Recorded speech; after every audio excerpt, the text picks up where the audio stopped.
ये बात बिला किसी खौफ और तरदीद के कही जा सकती है कि कामरेड सज्जाद ज़हीर एक अजीम इंसान थे। तरक्की पसंद हलकों में वो बन्ने भाई के नाम से भी पहचाने जाते थे। ये आम बात है कि ज़्यादातर लोग झोपड़ियों में रह के महलों के ख्वाब देखते हैं, लेकिन सज्जाद ज़हीर महल में रहकर झोपड़ियों के ख्वाब देखते थे। उनके वालिद सर वजीर हसन एक कामयाब बैरिस्टर और बाद में अवध चीफ कोर्ट के चीफ जस्टिस रह चुके थे। उनके सारे भाई इंग्लैंड में पढ़े थे। खुद कामरेड सज्जाद ज़हीर ने इंग्लिस्तान में बैरिस्ट्री की तालीम मुकम्मल की थी और शायद उसी ज़माने में वो कार्ल मार्क्स की तालीमात से मुतासिर हुए होंगे। इसीलिए तालीम मुकम्मल करके वो जब हिंदुस्तान वापस आए तो उनकी एक ही ख्वाहिश थी, और वो ये कि हिंदुस्तान में इनकलाब लाकर अमीर और गरीब के फ़र्क को मिटाया जा सके।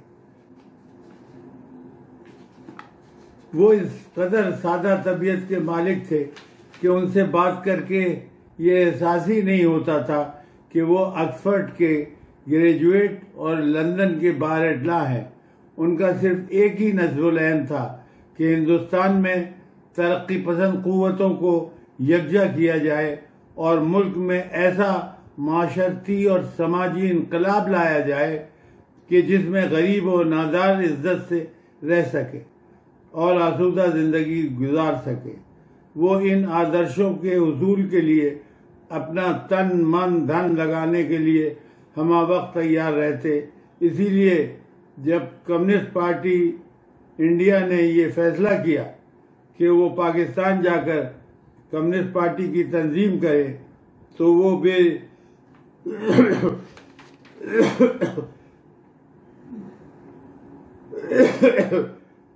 बेचून और चना तैयार हो गए।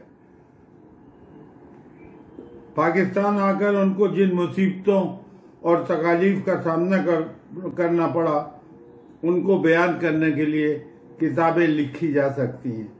उनको बदनाम ज़माना रावलपिंडी साजिश केस में न सिर्फ ये कि गिरफ्तार कर लिया गया, बल्कि उनको फांसी की सज़ा भी सुना दी गई और वो 1 साल तक बदनाम ज़माना मछ जेल, जो कि बलूचिस्तान में वाक़ है, वहाँ महबूस रहे और वहाँ अपने 1 साल के कैद में उन्होंने एक किताब भी लिख डाली। वो एक निडर और बेबाक इंसान थे और अपने मकसद के उसूल के लिए हमा वक्त तैयार रहते थे। ज़ेर नज़र तसनीफ मेरे हिस्से की रोशनाई और स्याही की एक बूंद, अम्मा अब्बा की यादें, सज्जाद ज़हीर साहब की चौथी बेटी नूर ज़हीर की तसनीफ करदा है। किताब में बयान करदा वाक़यात और दास्तानें बड़ी दिलचस्प और पढ़ने के लिए अच्छा मवाद फराहम करती हैं। इस किताब के मतन से न सिर्फ ये कि कामरेड सज्जाद ज़हीर की ज़िंदगी और ख़यालात से आगाही होती है, बल्कि उनकी बीवी मोहतरमा रज़िया सज्जाद ज़हीर के बारे में भी काफ़ी आगाही होती है। बेशक रज़िया सज्जाद ज़हीर एक बुलंद पाया मुसन्निफ़ और उस्ताद थीं और उनके लिखे हुए अफ़साने और नावल आमतौर पर मयस्सर है और दिलचस्पी से पढ़े जाते हैं। मुसन्निफ़ा नूर ज़हीर की पैदाइश उस वक्त हुई जबकि कामरेड सज्जाद ज़हीर को उस वक्त के वज़ीर आज़म पंडित जवाहरलाल नेहरू की वसासत से हिंदुस्तान की शहरियत मिली। अपनी पैदाइश से पहले के वाक़यात उन्होंने तफसीलन नहीं लिखे, जैसे कि वो क्या हालात थे कि इंग्लैंड में तालीम मुकम्मल करने के बाद सज्जाद ज़हीर जब हिंदुस्तान पलटे तो फ़ौरन ही उनको गिरफ्तार कर लिया गया और 2 साल जेल की सज़ा भी भुगतना पड़ी। इसी तरह हमें ये भी तफसील चाहिए कि किन हालात में वो कांग्रेस पार्टी से अलहदा हुए और ये कि उन अंजुमन तरक्की पसंद मुसन्निफीन के अलावा कौन कौन सी तरक्की पसंद तहरीकें तश्कील दी और कामयाबी से चलाई। मुसन्निफा ने किताब के आखिर में अपने ख़ानदान यानी कामरेड सज्जाद ज़हीर, रज़िया सज्जाद ज़हीर और ख़ुद अपने बारे में तारीख़वार एक टेबल दी है।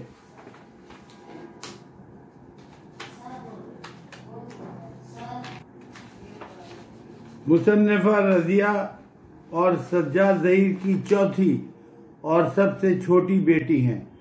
किताब में जहां उन्होंने अपने बाप के बारे में जस्ता वाक़यात और उनका ताल्लुक़ बाएं बाजू की सियासत से बयान किया है, वहीं किताब का नाम आनंद नारायण मुल्ला के रज़िया सज्जाद ज़हीर के बहुत पसंदीदा शेर के मिसरे का एक टुकड़ा है।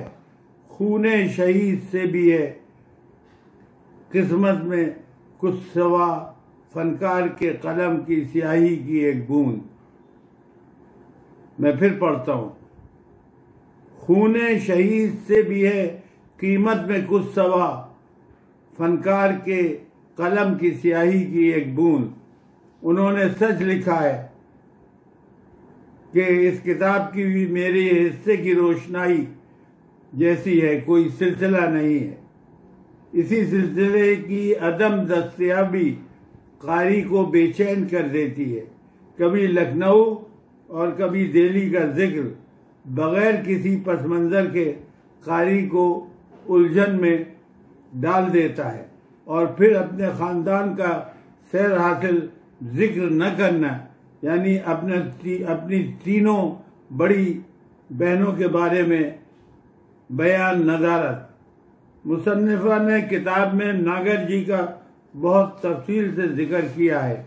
ये यकीनन वो अच्छे अदीब और इंसान दोस्त थे, लेकिन किताब में दूसरे लोगों का सिर्फ अजमालन तस्करा है। इसके अलावा खुद अपनी फैमिली के बारे में सिर्फ सरसरी सा जिक्र है।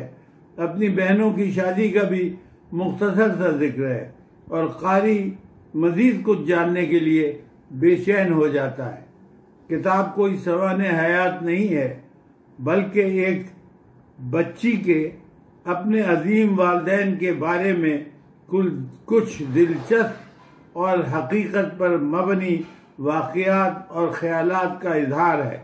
यकीनन बावजूद कई तशना तलब तफसीलात की अदम मौजूदगी के किताब अगर एक बार हाथ आ जाए तो छोड़ने का जी नहीं चाहता।